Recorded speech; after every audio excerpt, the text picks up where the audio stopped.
They used to be the CIA's top agents, but the secrets they know... This is off the books, total blackout. ...just made them the agency's top targets. It's such a fun film. Big fun. It's hard to compare it to anything else. It's hard to say, yeah, this film and the making of this film was like something else we've done. It's really unusual that you get this many great actors to be in a film that's funny and romantic and has action in it, and I think it was really ambitious.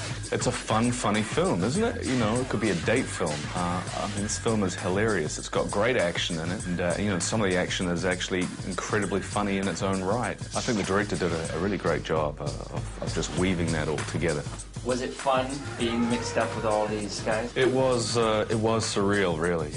You know, when I signed on to the film, Bruce was attached to it, maybe Morgan. Give me a sec. Well, okay, so that's Bruce. Is there anybody else in the movie? And I said, well, yeah, I think they're talking to Helen Mirren. I'm in!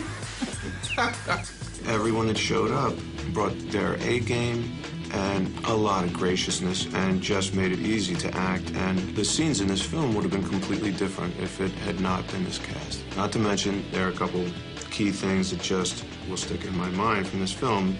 One of them is Helen Mirren in that skimpy little dress shooting a .50 caliber machine gun. Fascinating to me because I've never done a film like this before, to see how these action sequences are constructed. You're practically a full-blown action star in this movie. Was it a lot of prep? Was it difficult? Well, yeah, it was quite a physical undertaking in the regards that in the middle of this film I have quite a full-on fight sequence with Bruce Willis. We didn't want a fight that was going to be heavily embellished with kind of, you know, martial arts flourishes that would sort of distract the audience into thinking, oh, wow, that was a cool move. We wanted them to sit there and go, oh, that looked like it would hurt. And I'm really proud of it.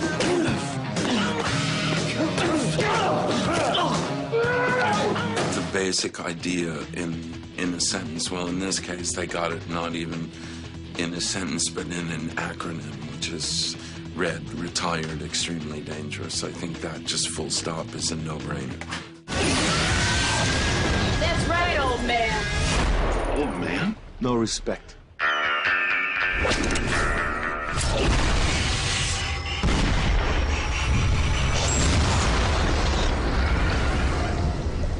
Old man, my... Red.